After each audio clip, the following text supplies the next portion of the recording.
Salut à tous, c'est parti pour un défi disquaire numéro 3.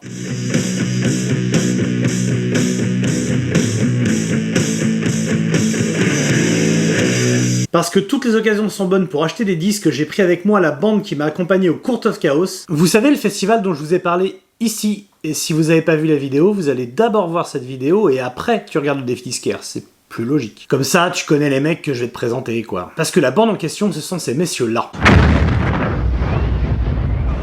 Et ils ont eu la gentillesse de se prêter au défi disquaire. Bon, j'avoue, il a pas fallu beaucoup les forcer. Et le côté festival, si c'est pas idéal pour la prise de son, permet d'avoir le choix entre pas mal de stands. Entre le merch des groupes et des stands de vente de disques, soit label, soit distro, il y avait vraiment de quoi faire. Je vous mets la liste des stands présents au festival juste ici, vous la retrouverez également en commentaire avec des liens pour la plupart d'entre eux. J'en profite pour faire un petit clin d'œil à N'Galai, un graphiste qui a fait 2 affiches pour le festival.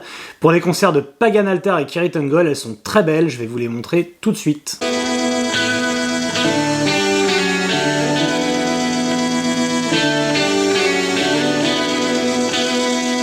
Bon allez, je vous laisse avec ce défi disquaire numéro 3. Il n'y a pas de vote spécialement à la fin parce que chacun y allait avec son budget. Ce qui est intéressant, c'est pas tant le concours, mais les habitudes d'achat différentes de chacun. Les CD, les vinyles, comment on fait en festival. Ce qui m'intéresse vachement, c'est que vous me disiez en commentaire comment vous fonctionnez quand vous êtes en festival. Quels sont les festivals que vous attendez, sur lesquels vous allez acheter des choses. Ce que vous avez ramené du Court of Chaos pour ceux qui y étaient. Voilà, tout genre de choses. N'hésitez pas à discuter en commentaire. Moi, ça me branche pas mal de vous répondre. Je vous laisse avec la vidéo et je vous dis à bientôt.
Alors Krang, toi qu'est-ce que t'as trouvé au Court of Chaos? Raconte-nous tout.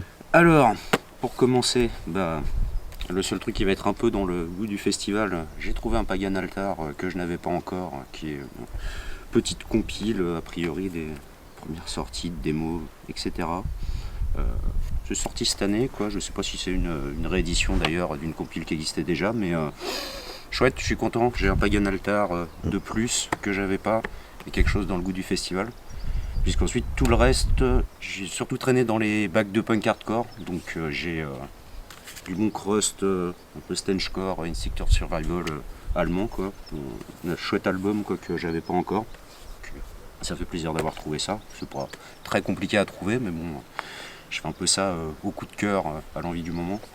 Mass Grave, donc pareil, gros groupe grind, crust. Qu'on voit pas mal, qui a tourné déjà pas mal de fois à Paris, quoi. Donc je suppose qu'il y a pas mal de monde qui a pu voir ça, mais toujours efficace, toujours bien. La petite sucrerie, le Extra Hot Sauce, album de 88-89 avec Dan Lilker quelque part dans le line-up, je saurais plus dire Qui est Dan Lilker? Qui joue exactement. Dan Lilker, donc bassiste qui a joué dans Napalm Death, dans une tonne de groupes dans tous les sens, mec solide de la scène, on va dire.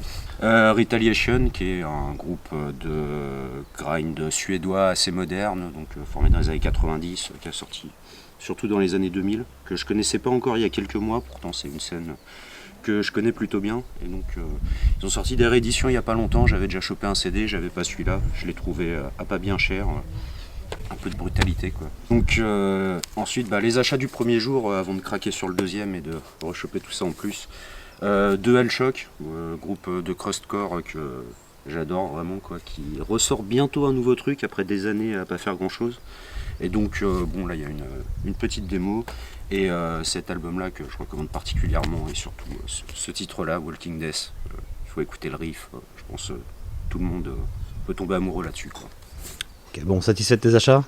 Très bien, très bien. Petits Ok. achats de dilettantes, on complète quelques groupes, c'est cool. Alors Paul, qu'est-ce que t'as trouvé au festival? Alors je vais écouter des groupes modernes, du coup j'ai trouvé des vieux machins. En plus format CD alors que tout le monde s'est tapé des vinyles. Mais donc moi je fais format CD uniquement. J'ai trouvé un petit budgie. Alors a priori c'est une First Press, 2 CD du coup. Parce que ça c'est un album de 80 si je me souviens bien. Night Flight, moi, c'est un de mes préférés. Je sais que le Power Supply qui est arrivé en 80, qui est le début de la période 80 de Budgie du coup, logique. Ils ont changé un peu de style. Ouais, c'est plus heavy que les débuts, quoi. Ouais, c'est ça. Après, c'est proto-heavy, donc il y avait déjà pas mal d'éléments heavy, mais là, il rentre en fait avec tous les groupes, les Maiden, les Saxons et tout, il rentre un peu plus dans ce style-là. Et celui-là, je l'aime beaucoup. Est-ce qu'il est finalement, il est assez doux, on va dire, mais il y a quand même des titres qui renvoient pas mal. Alors, j'ai commencé à écouter Budgie il y a 6 mois à peu près, et voilà, je me régale, donc je suis trop content de l'avoir trouvé.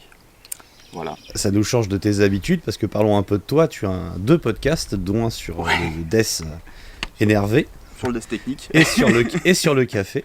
Et sur le café. Enfin, en tout cas, avec café dans le nom, parce que je pense pas que vous fassiez des concepts vraiment sur le café. Donc, Realm of Kawa, est-ce que tu veux nous en parler 3 secondes, et puis ton autre podcast également? Ouais, bien sûr. Realm of Kawa, ça fait 3 ans bientôt, où je parlais essentiellement de death metal, mais je me suis mis à parler un peu de heavy metal aussi, avec Heavy Duty, où j'essaye de parler d'albums de heavy metal qui peuvent plaire à des gros bourrins. Et à la base on était 2, maintenant je suis tout seul et je travaille sur les scènes locales, suivant les pays, l'émergence de la scène death metal, et sinon on fait de la revue de discographie. En fait, on prend un groupe de death technique et puis on décortique un peu l'évolution du groupe, et puis voilà quoi, essayer de se tenir un peu au courant de la scène aussi. T'as aussi un format où tu prends une année et tu vois avec un invité ce qui s'est passé sur l'année. Ouais, t'en sais quelque chose, je crois. J'étais passé, en effet. Ouais, Retro Top, où on prend, comme t'as dit, je prends une année avec un invité, et puis on en discute, on essaie de tirer un peu des conclusions sur l'année, et puis on s'aperçoit souvent qu'on n'a pas du tout les mêmes tops. Donc ça, c'est assez cool, c'est assez sympa. Et l'autre podcast, c'est les Annales d'Opale. Là, ça sort un petit peu du métal, puisqu'on parle avec un pote des littératures de l'imaginaire. On parle un peu de cinéma aussi, des médiums pas forcément liés à la zik, quoi, mais c'est assez sympa. Et puis quand tu parles de Elric, tu parles forcément de métal quelque part, donc finalement il y a un lien, quoi. Ça marche, je vous mets tous les liens en description. Merci Paul. Vas-y. Alors Gabriel, qu'est-ce que tu as récupéré au Court of Chaos? Au Court of Chaos, alors déjà j'ai récupéré le vinyle du groupe du festival. Et on peut dire que c'est le groupe du festival pour plein d'aspects. Parce que y a 3 mecs dans l'orga, hein. Je crois qu'il y a 3 mecs de Herzl dans la phonologie. Et puis non, mais clairement, premier groupe qui commence la première journée du fest, et Turi, quoi. Turi, franchement, Maître de l'Océan, ça va être l'hymne du festival. Parce que c'est peut-être le titre heavy du début de la décennie, on va dire.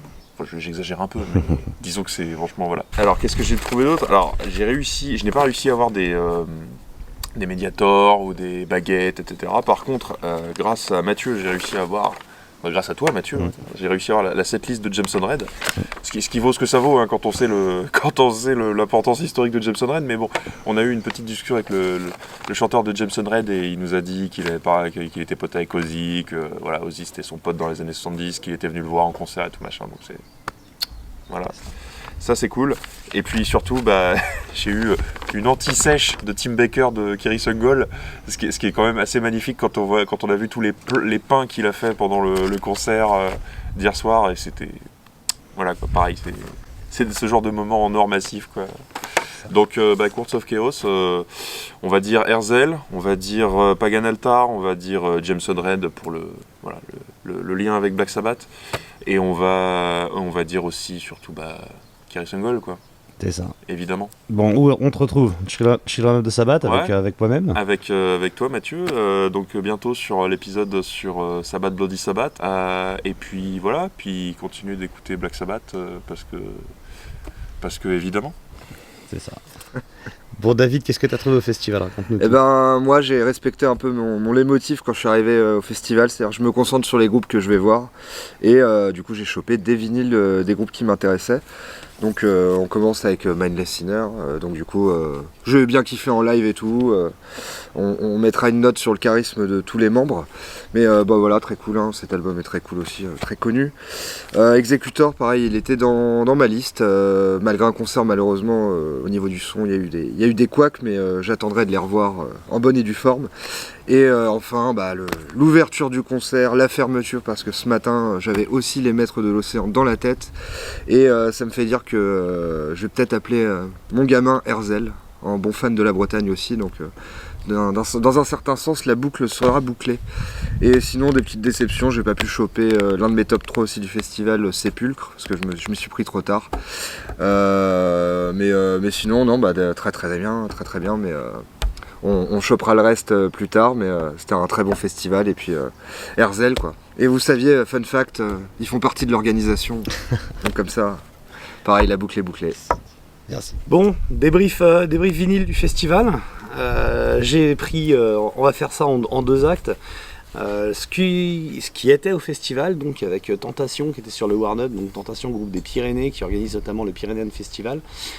Voilà, qui nous a bien régalé en live, donc on va voir sur album si ça a la même tenue de route. On peut presque faire un lien de groupe ami avec Herzel, donc Herzel, là je crois que tout le monde en a parlé, c'est le groupe du festival, non pas seulement parce qu'ils font partie de l'orga, je refais mes dédicaces, mais parce que la chanson Les Maîtres de l'Océan, et notamment et tout leur concert, a été vraiment un moment festif, une ouverture assez en fanfare, et je pense qu'on va tous avoir le riff très longtemps dans la tête. Et ma fascination pour Birmingham m'a mené évidemment à écouter avec attention Jameson Red, qu'on a pu rencontrer également après, et qui nous a fait un concert, ma foi, très sympathique, pas loin de H Tendre et Tête de Bois, mais très cool.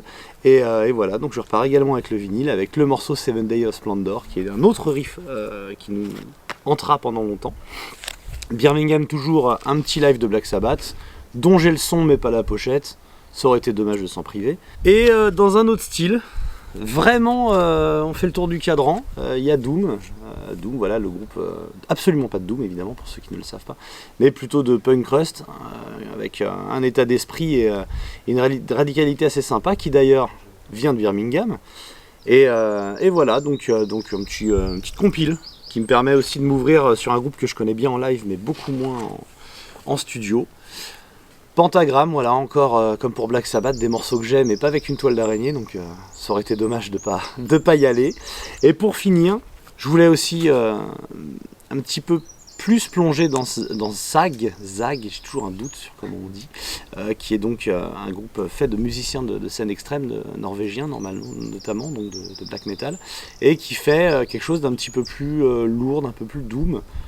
Voilà, j'avais bien aimé le premier, j'ai trouvé le 2 en vinyle, donc je me suis dit c'est le moment de mettre ça sur la platine. Et pour finir rapidement, j'ai réussi à attraper 2 setlists.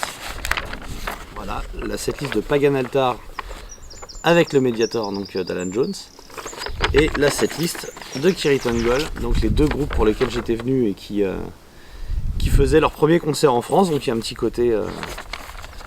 un petit côté bout d'histoire, et ça ira très bien avec les superbes affiches d'Emgalai que j'ai récupérées également, voilà, mais qui sont roulées cachées. Voilà pour cette vidéo, n'hésitez pas à dire en commentaire quelle chose vous intéresse dans ce qui a été acheté. On va pas vraiment faire un concours parce que là c'est un peu disproportionné, on n'a pas tous mis le même budget, on n'a pas tous fait les mêmes recherches, mais ça permet un petit peu de voir un peu comment chacun fonctionne en festival et qu'est-ce que les gens cherchent. Voilà, donc n'hésitez pas à en parler en commentaire, et on se retrouve très vite pour une nouvelle vidéo. Allez, à plus.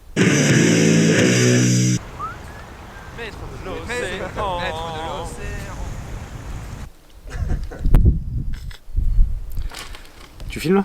Ouais. Putain.